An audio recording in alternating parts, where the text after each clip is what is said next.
Discrete Mathematics 이산수학 Function 동영상 강의입니다. 네, 아마도 이걸 찍는 날 기준으로는 그때의 학기 2020년, 22년 1학기 기준으로는 마지막 이론 강의 동영상이 될 것 같습니다.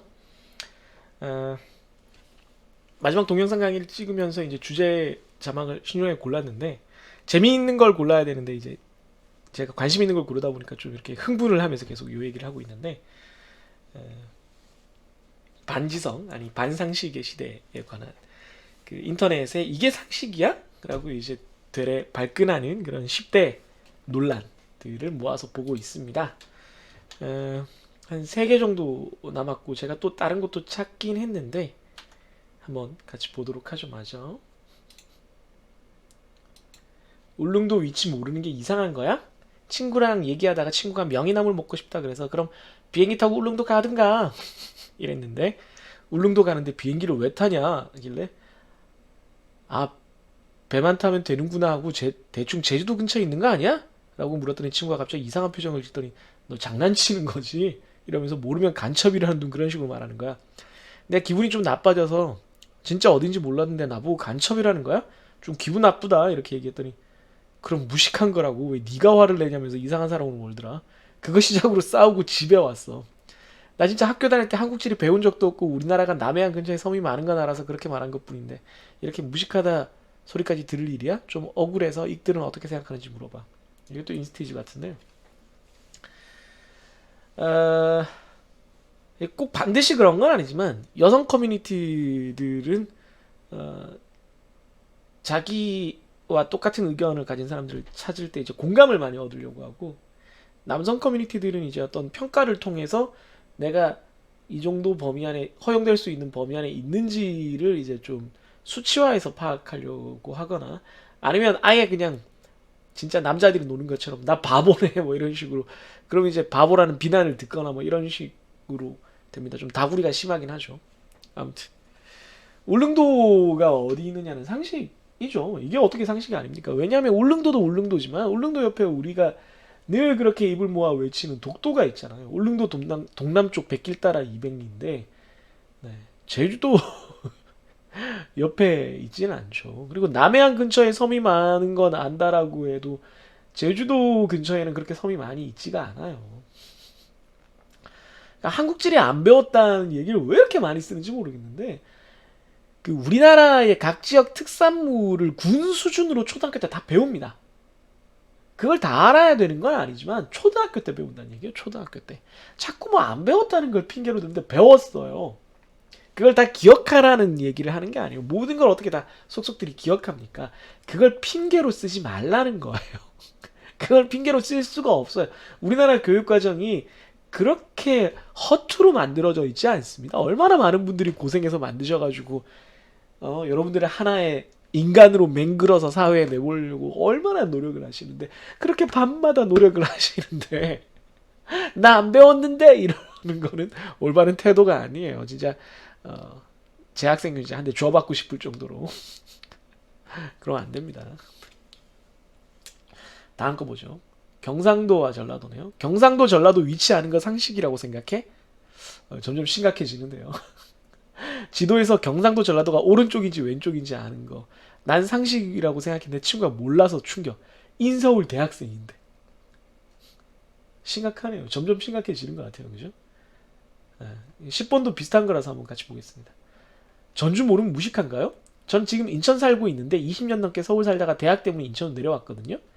그런데 대학에서 과애들이 전주 얘기를 하길래 전주가 어디야? 라고 물었더니 완전 개 찐따 보듯이 너 전주도 몰라? 이래서 어서 들어본 적은 있는데 어딘지 모른다고 했는데 저보고 무식하다고 너 대학은 어떻게 왔냐고 민망해져서 미안하다고 그 자리에서 말하기는 했는데 제 고딩 동창 애들 중에도 전주 아냐고 하니까 모르는 애들도 있고 거기 한옥 있는 곳? 이렇게 말하던데 전주가 꼭 알아야 되는 기본 상식 같은 곳이에요? 주변 애들한테 물어보니까 10명에 6명은 잘 모르던데 속상하네요. 모를 수도 있는 거 아닌가? 한 번도 가본 적 없고 들어본 적도 없는데. 이게 이제 서울 사람들이 생각하는 우리나라죠. 독도 위치, 울릉도 독도 위치는 정말 이상하게 그려놨네요. 이쯤인데. 네, 귤이고요. 굳이 따지자면은 축척은 엉망이지만 전주는 이쯤에 있습니다. 그거보다 조금 낮겠네요. 여기가 대전쯤 될 거고. 네, 이게 지금 경상도, 전라도나 전주는 조금 더 어렵다라고 생각할 수 있는데 다시 한번 말하지만 들어본 적도 없다는 이런 말을 함부로 하면 안 돼요. 초등학교 때 다 배운단 말이야. 군 단위로 배운다니까? 군 단위로 배워. 물론 이제 이게 현실과 좀 지나간 거, 아직도 대구의 특산품을 사과라고 부르는지 모르겠는데, 사과의 그 재배지가 우리나라가 온난화가 되면서 점점 위로 올라가서 지금 충주나 그 위쪽이 사과의 이제 주산지가 돼서 좀 달라지긴 했지만 어쨌든 그런 것들을 다 배워요. 뭐 대구 옆에 있는 성주는 참외고 저기 전남 무안에는 양파가 나고 뭐 이런 거 다 배운단 말이야. 그걸 다 속속들이 물론 기억할 수는 없어. 속속들이 기억하라는 게 아니고 경상도, 전라도, 충청도, 강원도, 경기도, 서울, 뭐 광역시들, 도청 소재지들은 대충 어디다. 예를 들면 전라도는 전주와 나주니까 아, 하나는 전북에 있고 하나는 전남에 있는 건가? 아닌가? 뭐 이런 식으로 알아볼 수도 있는 거죠. 충청도는 왜 충주와 청주가 다 충북에 있을까? 뭐 이런 생각을 해볼 수도 있는 거고. 뭐 안 해봐도 뭐 대충 그게 어디쯤 있는가? 뭐 충청도 어디 있겠지? 이렇게 생각이라도 해봐야 되는 거예요. 그걸 모르는 게 그렇게 정상은 아니에요. 어? 정상이 아니야. 뭐 예를 들면 서울 사람들이 뭐 우리나라 사람들도 동남아 잘 모르잖아요. 저기요. 우리가 초등학교 때 동남아시아의 각 나라들의 수도나 이런 건 안 배우지만 초등학교 때 우리나라의 모든 도시들을 다 배워요. 배우는데 여러분들이 기억을 못하는 것뿐이지 들어본 적이 없다라고 표현하는 거는 좀 뭐랄까 굉장히 오만한 속단이에요. 전주도 몰라라고 인천에 있는 학생들이 얘기를 하는 게 정상인 거예요. 10명에 6명은 모른다는 거는 아까도 얘기했지만 어떤 친구들을 사귀고 있는지 좀 돌아보셔야 돼요. 이건 좀 문제가 있습니다. 아니면은 알아도 막 정확하게 막 위치 막 몇 킬로를 가야 된다든가 뭐 어떤 교통수단을 타야 된다든가 뭐 무슨 고속철도가 다니는지 안 다니는지 이런 걸 모른다라는 느낌으로 내가 정확히는 모르겠는데 라고 이제 내 친구니까 두둔해 준 걸 잘 모른다는 거에 포함했을 수도 있겠지만 네. 그렇지 않고 진짜 객관적으로 전주가 뭐지? 어디지? 뭐 이런 얘기를 해야 되는 전주가 어딘지 아예 감이 없는 경우가 10명 중에 6명이다. 이거는 좀 네. 문제가 있는 친구들이에요. 이거는 좀 네. 경상도 전라도 인서울 대학생이 경상도 전라도가 왼쪽인지 오른쪽인지 모른다. 이건 더 심각한 거고요. 큰일 납니다, 진짜 이러면. 그러니까 이거 뭐 물론 이 경우는 이제 그 학생이 그냥 몰랐다는 거지 뭐 그걸 뭐 당당하게 여겼다거나 그걸 왜 알아야 돼라고 말한 건 아니니까 다행일 수는 있는데 아무튼 좀 곤란한 거죠. 네. 이런 경우가 참 많네요. 아 힘듭니다. 참 이걸 어떻게 해야 되는지 이거 말고도 제가 또 하나 찾은 게 있는데 네. 방금 찾은 거예요. 방금 그 시대극 얘기하면서 어떤 게시판에서 얘기가 나왔는데 이게 요즘 웹소 그 소감문에서 제가 비슷한 걸 본 적이 있는데 예. 갑자기 웬 사입이 시대극에 영화가 나오니까 괜히 웃기네요. 못 본 척 할 테니 빨리 수정하시길. 사이비가 이제 사이코처럼 외래어라고 생각을 한 거죠. 사이비는 한자어로 공자가 한 말에서 유래했습니다라고 알려줬어요. 그랬더니 이게 지금 웹소설의 후기를 지금 단 거거든요. 그랬더니 못 본 척 해드릴 테니 빨리 수정하시라고 한 사람 보고 비웃는 거죠. 그랬더니 글쎄요, 이 꽉 깨물고 이제 억지로 싸우자는 거지 이건. 사이비가 한자라는 건 님의 일방적인 주장이죠. 그리고 만에 하나 한자어라고 해도 만에 하나요? 영어로 헷갈릴 수 있는 단어를 굳이 사용하는 게 문제라고 보는데요. 네. 도대체 헷갈리는 걸 고려해서 어느 정도 지적 수준을 맞춰줘야 되나요? 오랑우탄?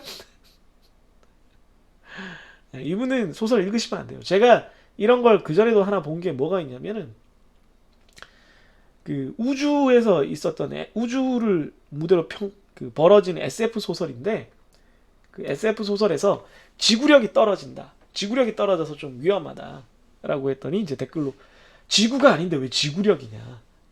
어, 그런 표현 쓰면 안 된다. 물론 SF니까 모든 용어를 다 새로 만들 수는 없지만 그렇게 명확하게 지구를 상정한 그런 단어를 쓰면 안 된다고 되게 있어 보이게 썼어요. 근데 그걸 보고 너무 아연실색하는 거죠. 지구력의 지구와 우리가 사는 별 지구는 전혀 다른 한자어예요.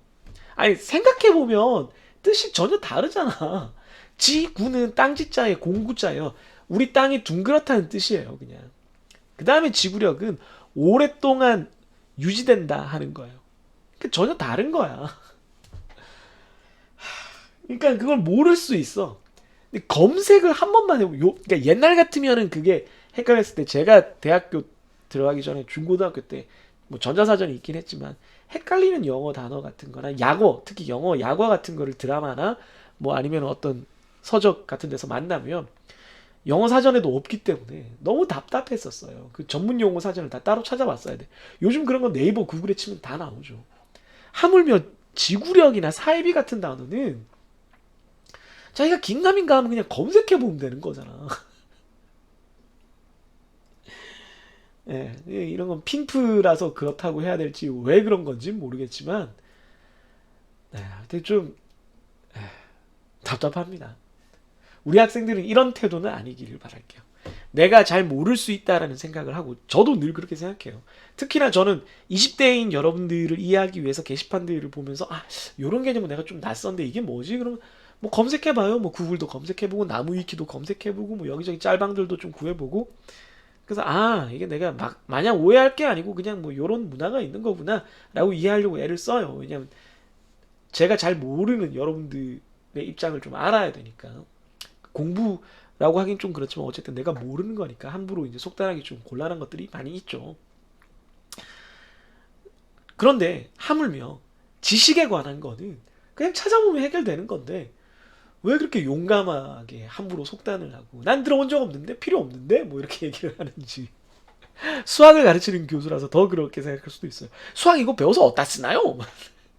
그래서 학기 초부터 계속 이거 어디다 쓴다고 얘기는 하고 있는데 여전히 여러분들이 그렇게 생각할런지는 모르겠습니다만 배움, 지식, 정보에 대해서 그렇게 생각을 하면 제가 계속 얘기를 하지만 새로운 배움을 하기 위해서 관계나 함수처럼 이걸 연결해 나가는 건데 연결해 나가는 그 기반이 없어지는 거라서 큰일 납니다, 여러분.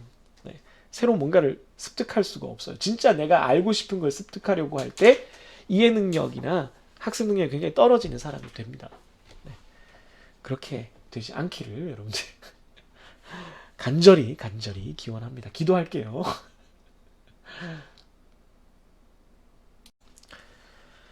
네, 펑션의 properties, 다양한 성질들을 알아보는데요.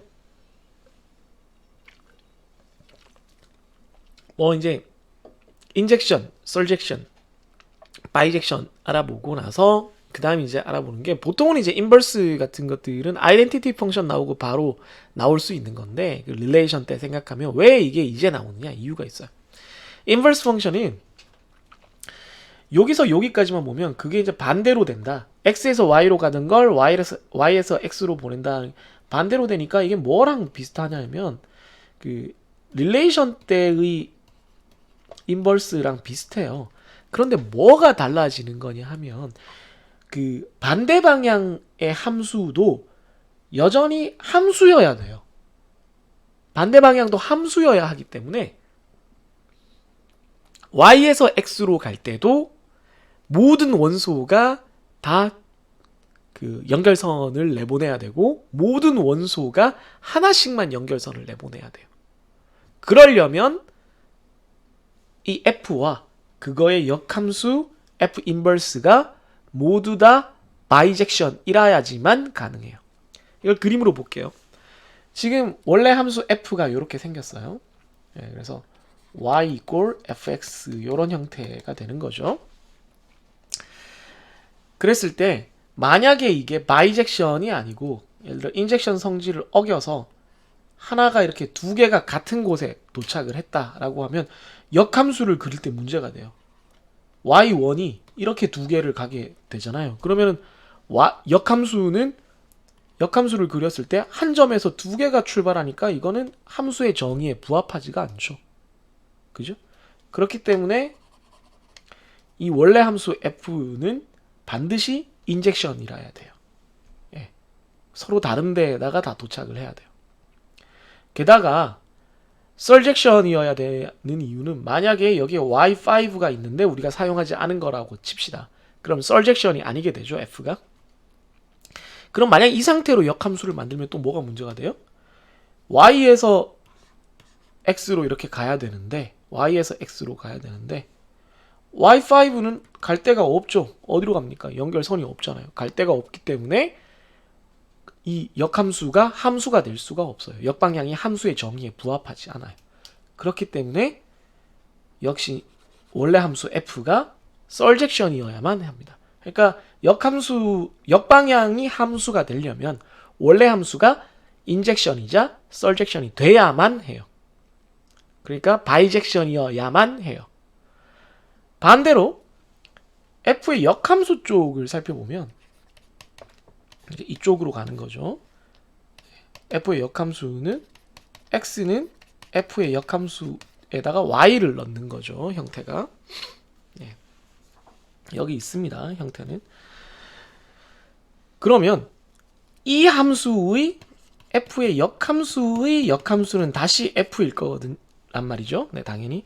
그러니까 이 f의 역함수의 역함수도 이 f도 함수여야 되니까 얘의 역함수가 함수가 되려면 얘도 역시 우리 앞에서 살펴봤던 것처럼 y에서 출발하는 쪽도 f의 역함수도 역시 바이젝션이라 해야 돼요.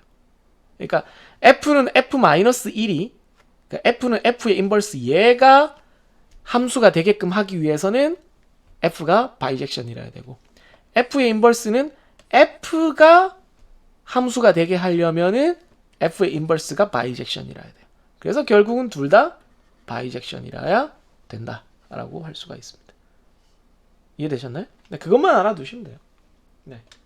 그래서 x에서 y로 가는 함수가 이렇게 정의되어 있을 때 역함수는 그냥 화살표만 반대로 그려주시면 되겠습니다. 괜찮죠? 네.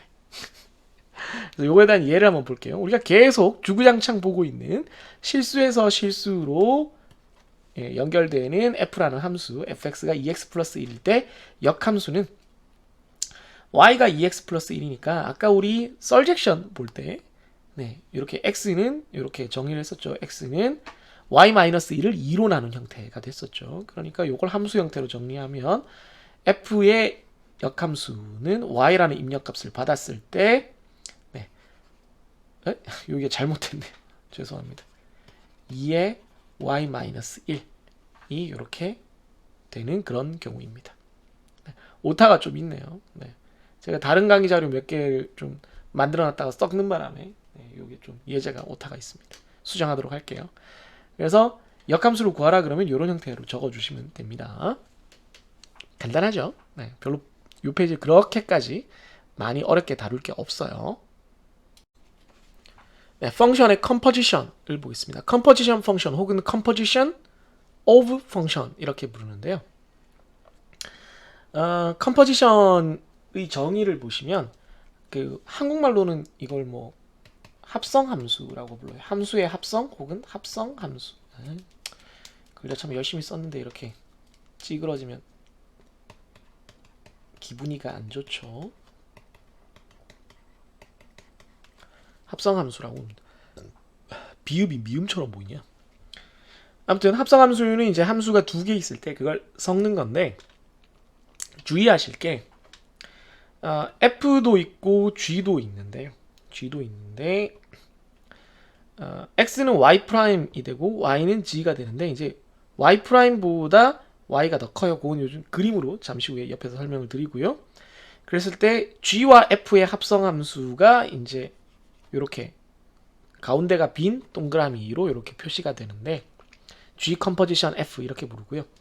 g 컴포지션 f에다가 입력값 x를 넣으면 실제 계산하는 순서가 f가 먼저 그 다음 g가 됩니다. 그러니까 g 컴포지션 f지만 계산은 얘가 먼저 된다는 거 요거를 여러분들이 주의해서 보셔야 됩니다. 근데 실제로 되는 형태를 한번 보면은 이 오른쪽의 그림으로 볼게요. 결점 x에서 y로 진행되는 함수가 f가 있어요. f가 이렇게 하나가 있죠. f가 있습니다. 그런데 보면은 x1, x2, x3, x4가 y1, y2, y3에 재응이 되는데 y4는 안 쓰고 있어요. 네. f에서는 치역이 레인지가 여기까지만 있습니다. y1 한 번, y2 한 번, y3 두 번 이렇게 쓰이고 있죠. 그런 다음에 y에서 g로 가는 함수 g가 있습니다. g. y에서 z로 가는 함수 g가 있는데 얘는 y 전체 y1, y2, y3, y4 왜냐하면 g 입장에서는 y가 뭐죠? 도메인, 정의역이기 때문에 여기 있는 원소들 모두에 대해서 화살표가 정의가 돼야 되는 거죠. 그래서 얘는 다 y4에서 g4로 이렇게 연결이 되는 게 정의가 돼 있어요. 그러나 합성을 할 경우 G 컴포지션 F를 할 경우에는 하나씩 따져보면 X1에서 출발을 하면 Y2를 거쳐서 G3로 갑니다. 그래서 이걸 요렇게 표현할 수 있죠. 그죠? 그 다음에 X2 입장을 보면 X2는 Y3로 갔다가 Y3는 G1으로 가죠. 따라서 X2는 G1으로 갑니다. 그죠? 세 번째, X3 같으면 Y1으로 갔다가 G1으로 가죠. 네. 그래서 X3는 G1으로 가고요. 마지막으로 X4를 보면 X4는 좀 진한 걸로 해볼까요? X3로 갔다가 X3도 G1으로 가니까 X4도 G1으로 갑니다. 따라서 G4는 안 쓰이고요. 이 Y4라는 것도 안 쓰여요. 그러나 스몰 g 요 함수를 정의할 때는 정의가 될 필요 있는 거죠. 그래서 g 컴포지션 f라는 합성 함수도 또 이 전체가 하나의 함수가 되는데 걔는 집합 x로부터 집합 g, z까지 연결하는 거고 중간에 y는 몰라도 되는 거예요. 합성 함수 입장에서는 그냥 거쳐가는 거니까 그냥. 네. 그래서 y4의 존재나 g4, z4의 존재는 네, 이 합성 함수 입장에서는 상관이 없다. 그냥 버려진다. 고려되지 않는다. 뭐 이렇게 있어 보이는 표현으로 얘기할 수가 있겠습니다. 그래서 예제 1207을 보면 합성함수에 대해서 다루고 있는데요. 다 정수에서 정수에서 정수로 정의되는 건데 F는 3을 더하는 거고 G는 제곱을 하는 거예요. 네. 그래서 보면 이 예제가 왜 여기에 있지?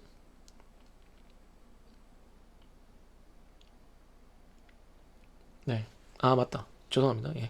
예제가 여기 있어야지. G 합성 F랑 G 컴포지션 F랑 F 컴포지션 G가 같은지 다른지를 이제 예제로 보여주는 거예요. 같은 경우도 우연히 있지만 일반적으로 안 같습니다. 그래서 G 컴포지션 F면 F를 먼저 계산해야 되니까 N을 넣으면 N 플러스 3이 나와요.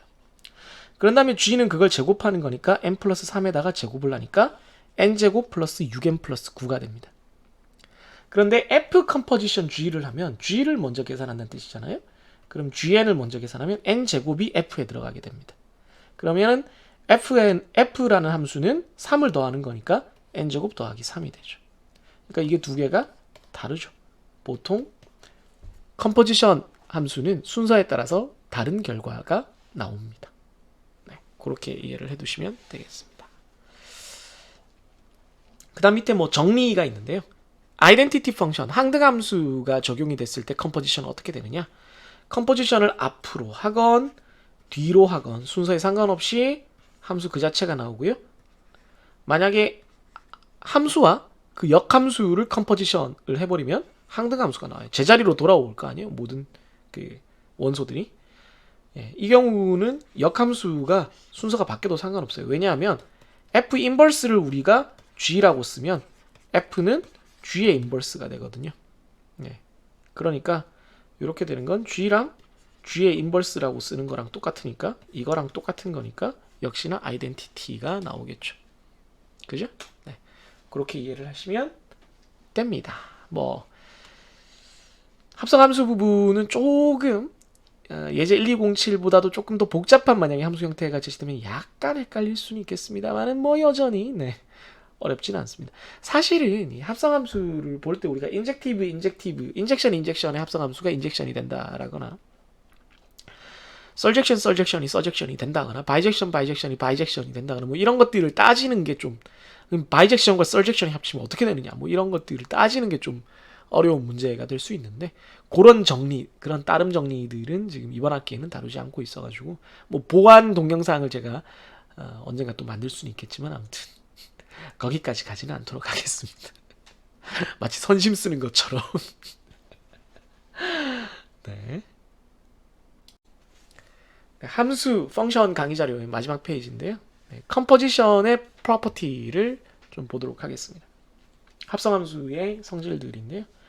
그 합성함수를 하는 그 규칙이 합성함수를 이용한 규칙입니다. 우리가 뭐 분배 법칙 뭐 이런 것들 배웠었잖아요. 네, 그거랑 비슷한 건데 조금 이제 뭐 다 적용되는 건 아니고 몇 가지 규칙들이 있어요. 그래서 아까 말한 아래쪽 보면은 아까 말한 건데 요걸 이제 적어는 놨는데 이걸 뭐 예제로 다루거나 할 시간이 없어가지고요. 그냥 이렇게 말만 하는 겁니다. 두 개가 다 인젝션인 경우에 합성한 것도 인젝션이고 두 개가 다 서젝션인 경우에 합성한 것도 서젝션이다. 따라서 두 개가 다 바이젝션이면 합성한 것도 바이젝션이 되겠죠. 그죠? 왜냐하면 인젝션이면서 동시에 서젝션이니까. 그거 말고 이제 우리가 알아야 되는 것들 두 가지가 이제 위에 적혀 있는데 이제 제일 여러분들이 좀 낯설 수가 있는 게 associative rule입니다. 이제 결합 법칙이 성립을 한다는 거예요. 그러니까 세 개를 합성을 할 때 H, G, F를 컴포지션 할 때 GF를 먼저 컴포지션하고 H랑 컴포지션을 하는 거랑 H와 G를 먼저 컴포지션하고 F랑 컴포지션 하는 거랑 결과는 똑같다는 겁니다. 그러니까 순서만 뒤바뀌지 않으면 그러니까 글자 쓰는 순서만 뒤바뀌지 않으면 F가 맨 오른쪽에 있기만 있으면 사실 상관이 없다는 거예요. 네. 아까도 말했지만 요거는 달라요.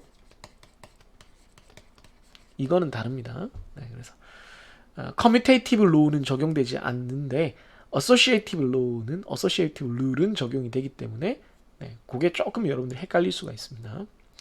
그 다음에 inverse rule은 뭘 생각하면 되냐면 드모르간 생각하면 됩니다. 드모르간스 법칙. 드모르간 떼야 되지만 아무튼 그래서 G 컴포지션 F 전체의 역함수는 각각의 역함수 한 거를 컴포지션 하면 되는데 단 순서를 뒤바꾸면 된다. 네, 요게 드모르간인데 이게 순서가 뒤바뀐다는 게 좀 특징이죠. 가운데 연산이 달라지는 게 아니라 순서가 뒤바뀝니다. 각각 이걸 붙이면서 그게 이제 좀 특징이긴 합니다. 그러니까 드모르간이랑 비슷한데 가운데 연산이 달라지는 게 아닌 다른 방식이 달라진다는 걸 이제 좀 주의 깊게 보시면 되겠습니다.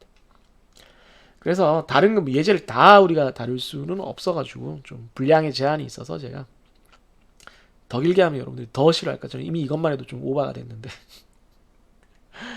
그래서 이그젬플을 딱 하나만 1208에서 딱 하나만 얘기를 하고 있습니다. 어소시에이티브 룰을 한번 보여드리기로 했어요. F, G, H 세 개의 함수가 모두 실수에서 실수로 돼 있는데 fx는 그냥 1을 더하는 함수고 gx는 제곱하는 함수, hx는 반으로 나누는 함수예요. 그래서 처음에 본 거 gf를 먼저 컴포지션 하고 h를 하는 경우에는 gf를 먼저 하니까 gfx를 먼저 하고 그걸 h에다가 집어넣는 거죠. 그럼 fx 하면 x 플러스 1이 나오니까 그걸 g에다 넣어야 되는데 g는 제곱하는 거니까 x제곱 플러스 2x 플러스 1이 되죠. h는 반으로 나누는 거니까 그걸 2분의 1로 이렇게 표현을 해주면 되겠습니다. 반대로 h와 g를 먼저 하는 걸 생각하면 hg를 먼저 하고 그 다음에 컴포지션 f를 해요. 그럼 gx는 x제곱이니까 x제곱을 h에다가 집어넣으면 됩니다. 그러면 h는 뭐예요? 2분의 1 하는 거니까 2분의 x제곱이라는 함수가 있고요. 그 함수를 f랑 컴포지션을 해요. 그럼 f의 결과가 뭔지는 모르겠지만 x제곱 자리에다가 요거 f를 넣으면 되는 거거든요. 네, 그럼 fx제곱을 넣습니다. 2분의 fx제곱이 되죠.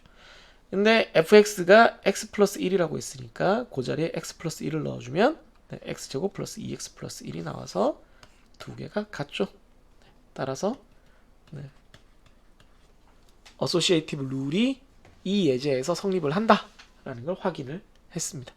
뭐 한 가지 경우만 확인해 본 걸로 이제 이 법칙이 다 성립한다는 걸 증명한 건 아니고요. 되는지를 확인해 봐라. 뭐 이런 뜻으로 문제를 낸 거죠.